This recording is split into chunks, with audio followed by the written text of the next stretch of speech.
Bonsoir à tous, c'est Roland pour une nouvelle analyse technique. Ce soir on va voir la paire USD-CAD, donc le dollar américain contre le dollar canadien, que nous avions vu il y a quelques temps et sur lequel j'avais proposé déjà ce scénario graphique, c'est-à-dire un grand canal avec une sortie de canal dans une tendance plutôt saine, haussière, et on n'avait pas eu de tendance claire, je dirais, depuis un bon moment, comme vous pouvez le voir ici, enfin, tendance claire, de tendance assez bien organisée, c'était beaucoup plus le fouillis avant, et là c'est un peu plus...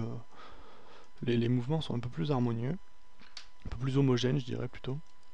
Euh, alors j'avais donné, donc on avait franchi ici, j'avais donné ce point comme support rebond, donc c'est ce qui s'est produit, on a eu vraiment une reprise à la hausse. Alors il y avait aussi ce niveau que j'avais certainement dû évoquer, qui a été franchi, mais bon, le support, lui, oblique, a fait support oblique, je dirais, reprise haussière. Donc dans ce scénario de canal, je dirais un petit peu, c'est pas un peu hasardeux de qualifier ça d'un canal, mais ça a toutefois une bonne tête de reprise de tendance haussière.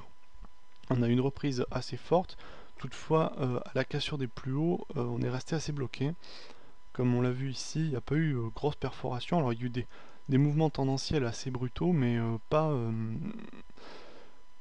de pérennisation, je dirais, de la tendance. Alors j'avais dit, hein, toutefois, les objectifs n'étaient pas énormes à partir de ce moment-là. Pourquoi?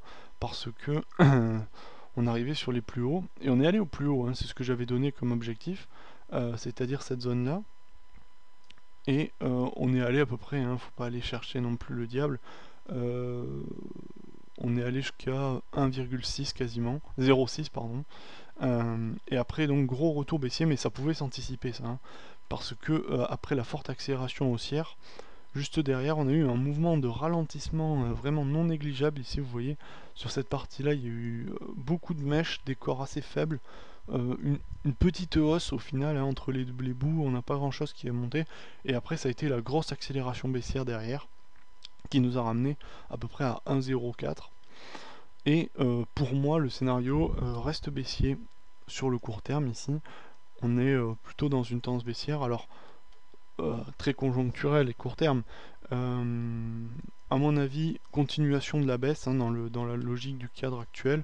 Alors il faut dire qu'aussi on a eu des revendications chômage US qui n'étaient pas bonnes du tout, mais bon, je dirais que ça accompagne bien le mouvement de fin de tendance haussière sur des niveaux de résistance. Donc là, à mon avis, on est quand même sur un cadre technique qui est plutôt valide. Euh, Même si voilà, on a la formation ici d'un petit canal dans le canal qu'on peut tracer là. Donc moi l'objectif est baissier jusqu'à ce support oblique, donc inqualifiable parce qu'il est dynamique. Je connais pas, on n'a pas la dimension temporelle à laquelle ça va le toucher, au moment auquel les cours vont le toucher, donc on peut pas dire où ça va rebondir. Donc pour moi, cet objectif de support oblique est déjà dans un premier temps un bon objectif de support, donc il faut veiller, soit ça peut être touché en 2 jours, ça peut être touché en 10 jours, ça peut ne pas être touché s'il faut, mais dans mon scénario baissier, ça me paraît être un bon niveau cohérent, surtout qu'on n'a pas vraiment de niveau très clair avant ce niveau, d'un point de vue je dirais niveau fixe. Euh, en résistance on a des choses, mais en support on a un niveau ici autour de 1,013 qui peut faire bon support, et ensuite on est beaucoup plus bas, tout d'un coup va être plutôt autour de ce niveau qui est assez cohérent aussi, qui est un petit peu pivot de 1 pile en fait, hein, autour duquel les cours s'articulent. Bon, pas forcément maintenant, mais bon, c'était le cas un petit peu avant. Vous voyez ici, depuis une petite période, le niveau de 1, c'était vraiment le niveau pivot. Alors peut-être qu'on va y retourner, peut-être que finalement, la tendance qui s'est dessinée depuis quelques jours, depuis quelques mois plutôt, je dirais, euh, n'est en fait qu'une tendance dans le grand range qui est dessiné autour de ce 1 finalement, de ce 1 pile, et là on est en train de retracer désormais en tendance vers ce 1. C'est un scénario hypothétique, pas nécessairement valable. En tout cas, ce qui est sûr, c'est qu'on n'a pas assuré une véritable sortie de range. On reste bloqué sous ce niveau. Et donc, on peut pas dire on est dans une tendance haussière, ça va reprendre à la hausse. C'est pas cohérent dans le cadre général. On est plutôt dans une tendance conjoncturelle plutôt haussière dans l'ensemble, hein, ça se dessine ici, mais toutefois incertaine à moyen terme.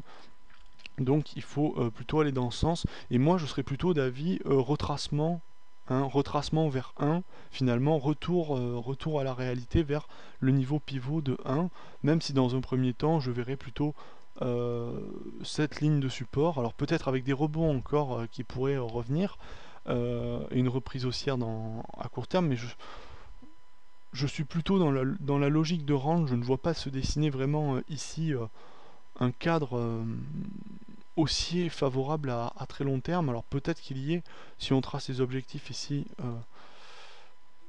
voilà, on était allé jusqu'au bout finalement, hein. Je vois pas, il n'y a pas de scénario technique qui nous dise aujourd'hui à moyen terme la hausse sur l'USD CAD. J'ai pas d'informations qui me confirment ça ici d'un point de vue technique. Donc pour moi l'idée ça sera plutôt un retour à la moyenne dans ce cadre d'incertitude. Voilà, donc plutôt baissier jusqu'à 1 à peu près, mais peut-être moins avant, peut-être qu'il y aura du retour des reprises haussières entre les deux. En tout cas, on voit que le graphique est en train un petit peu de s'homogénéiser, les tendances se séparent un petit peu, contrairement à ce qui était il y a quelques années. Là, on a des tendances un peu plus claires, un peu plus agréables à trader sur du daily. Donc, je répète, plutôt baissier sur l'USD CAD. Voilà, j'espère que cette vidéo vous aura plu et je vous dis à la prochaine.